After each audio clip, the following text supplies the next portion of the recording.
Ladies and gentlemen, they say that when you tell me, I forget. When you teach me, I remember. But when you involve me, that's when I learn. And that's precisely the aim of hashtag ET Women's Healthcare Summit. So yes, I would be good enough. I'll be a good host and I will remind you of the official hashtag just in case you forgot and you wanted to pour in your tweets, your comments. I saw you all just a bit ago and I said I'll be back, and here I am, official hashtag, announcing that hashtag ET Women's Healthcare. So there you go, everyone. While all right, so it's 12:47 by my watch, and whenever I'm nearing towards, say, the designated it used to be, the lunch breaks at our summits, right? We had such a hard time, getting all of you back into the ballroom with the rest of the continuing discussions, because you enjoyed so much talking to each other, initiating that dialogue. So I feel that sense of emotional connectivity is important. Physical distancing is okay if that's there, for now. Although we are hoping to host you sooner than soon in person, but as long as, there are good vibes, there's connectivity, we're good to go. So, the joy of being human lies in sharing, lies in, being there on social media just for the right purpose. So by your comments, you're just letting us know that you are participating and with all the exuberance you're doing that, right? So, before leading you all into the next special address of the day, I got to do my due duties of thanking our diligent and esteemed partners, Bharat Serums and Vaccines. Once again, thank you very much. You are India's leading pharma company providing therapeutic care in areas of women health, critical care, IUI, IVF, and so much more. Thank you for your association. And we would also like to extend our gratitude towards the leading skincare brand, that is Cetaphil, for their support as partners. And thank you. It just feels more powerful to have such an esteemed set of partners with us as we host this for all of you there. So, all right, coming to the topic in focus. Well, ladies and gentlemen, before getting our speaker on board, and let this be a surprise as to what she's going to talk about, I would be very happy to talk about her per se. Well, this one, ladies and gentlemen, Dr. Surbhi Modi, the Principal Deputy Director, Division of Global HIV and TB Centers for Disease Control and Prevention.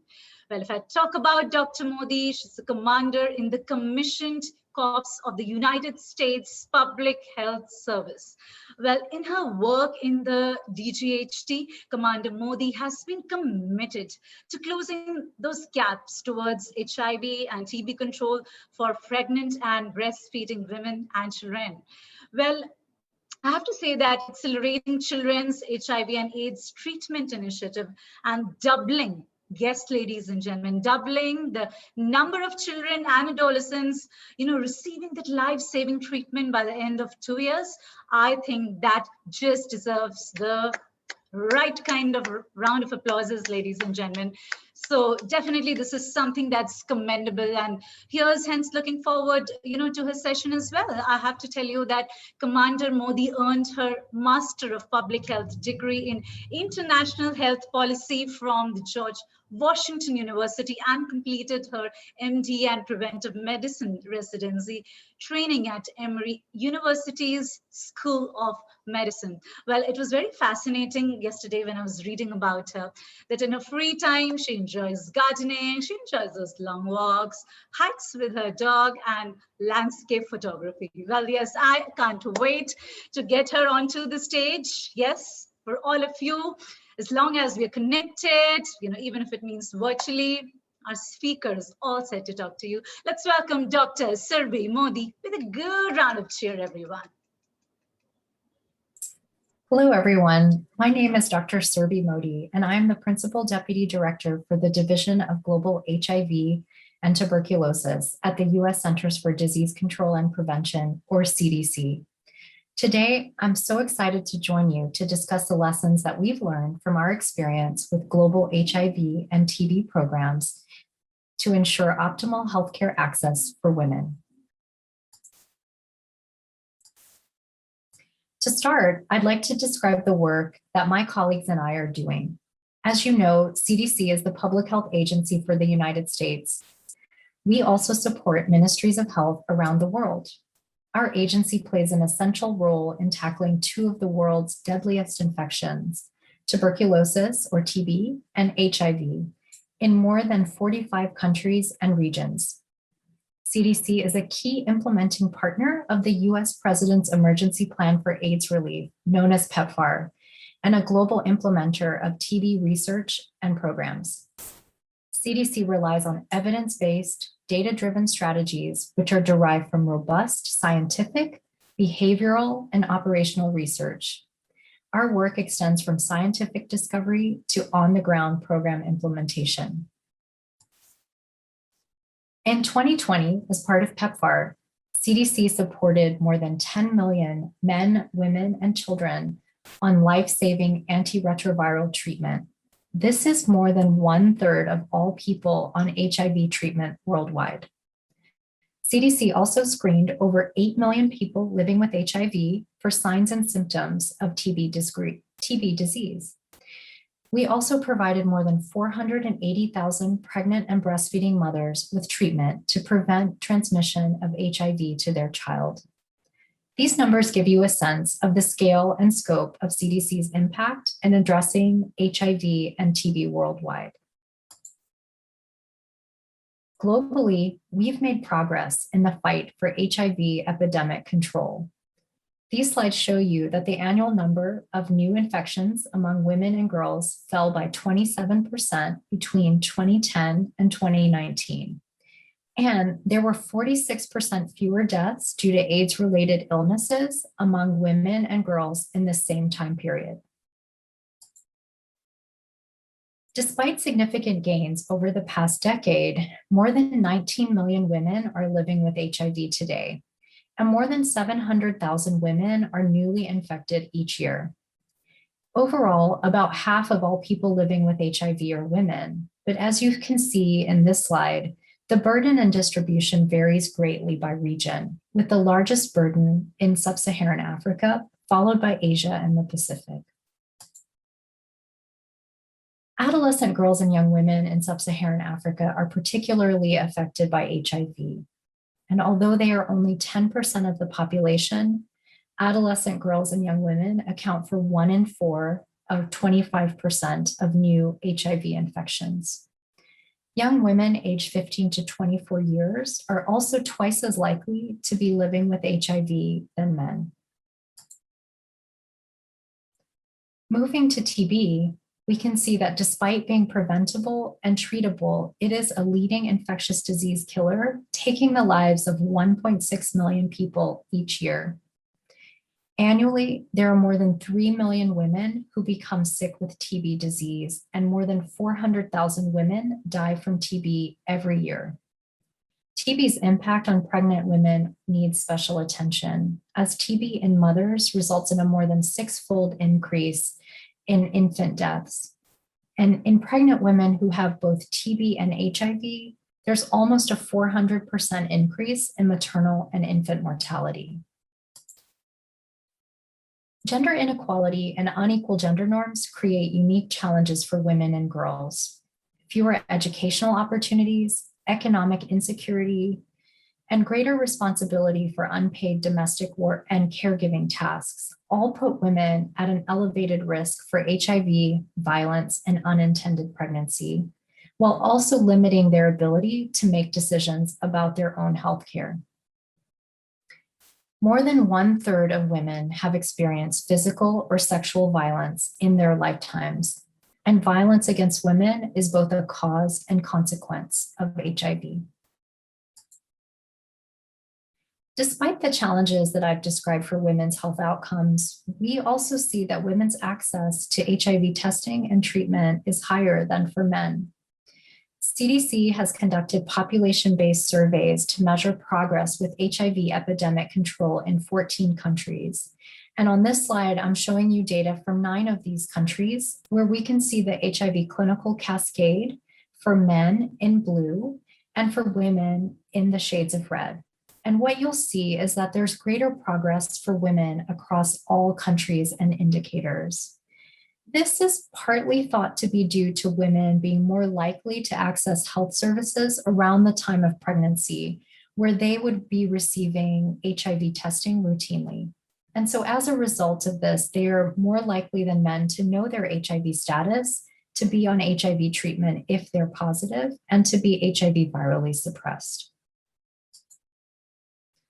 Taken together, these factors highlight the critical need for patient-centered and tailored approaches to address women's unique needs throughout their lives.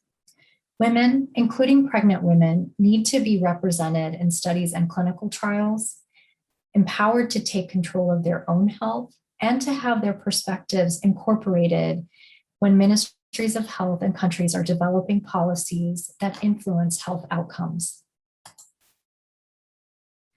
I'd like to give you an example from HIV treatment programs. In 2018, global HIV treatment programs were poised to transition to a new drug called dolutegravir as the preferred treatment option for all people living with HIV. Dolutegravir-based regimens are more effective, have fewer side effects, and have lower treatment failure than the other HIV medications that were recommended at the time. However, just as this new drug was about to be recommended, in May 2018, a study from Botswana showed a possible increased risk in birth defects among children who were born to women who received dolutegravir-based treatment. This signaled a possible safety concern for use of this drug during pregnancy. And the World Health Organization's initial guidance, which came out in July of that same year, cautioned against using dolutegravir-based regimens for women of reproductive age.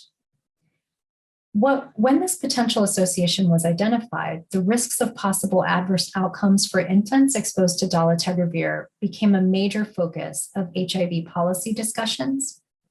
And many countries adopted policies that limited access to this drug for women, rather than giving them an opportunity to consider the risks and the benefits. Although more studies have now shown that there is no increased risk for birth defects, many countries have not fully made the superior HIV treatment equally available to women. This example of dolutegravir shows the importance of including women and pregnant women in studies designed to assess drug safety, and also to include women in studies that look at healthcare screening and service delivery models. We can see examples from TB and COVID-19 where limited enrollment of women in studies to design and measure the performance of screening and vaccination has delayed their access to these important treatment options.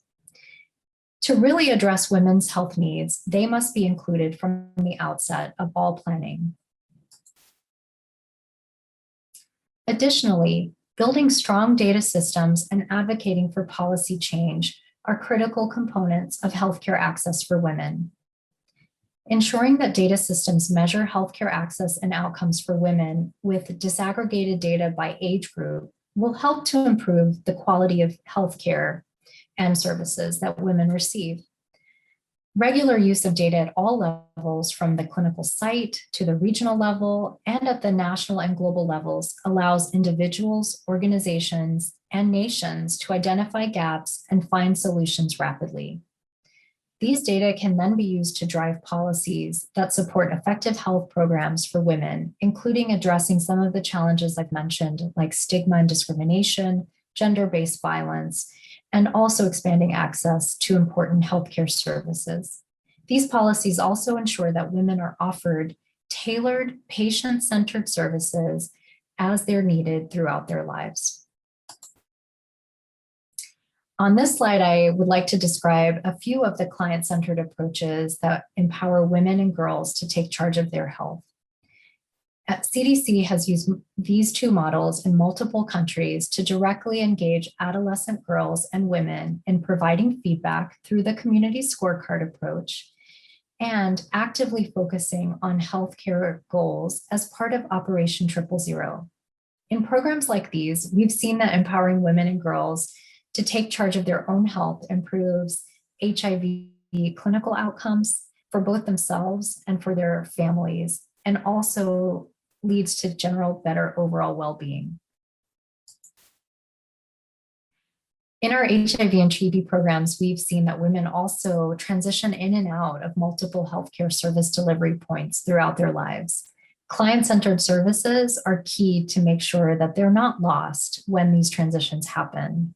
So this may mean developing integrated healthcare options, or so-called one-stop shops, so that women and their families can receive all of the care that they need in one place without having to take extra time off from work or being away from their families or experiencing long delays, not just at one clinic, but at multiple sites. New ways of providing treatment are also important, such as once daily pills that have fewer side effects and long-acting options that allow people to not be tied to frequent clinic visits. These are key strategies in supporting healthcare access. On this slide, I'm showing a few photos from our CDC India office's work, where we've worked to simplify access to care for women and families, including providing multiple months of treatment and going to people's homes to ensure that they could remain on life-saving drugs during the COVID-19 pandemic. COVID-19 has inspired many creative solutions for healthcare access. For example, in March 2020, when India announced a nationwide lockdown to mitigate the COVID-19 spread, delivery of treatment to people living with HIV was at risk. ART Mitra, or a friend in need, was developed to help ensure continued access to HIV medications. And through an interactive voice response system, ART Mitra sent a short text message or SMS in the local dialect to people living with HIV who had missed their appointments. A helpline then prompted clients to answer questions about where they were located and how they would be able to reach a nearby distribution point. These SMS notifications went out to over 13,000 people living with HIV. And using the call data, 13 additional HIV treatment dispensation sites were established, and this expanded treatment options for more than 1,600 people. So to close, I'd like to highlight a few of the key points that I've made here about the lessons we've learned from global HIV and TB programming. Keeping in mind that patient-centered approaches are critical for women and for their families in order to maintain healthcare access. An enabling policy environment is also key, and we won't be able to achieve the healthcare outcomes that women need unless we address the connection between gender and health status.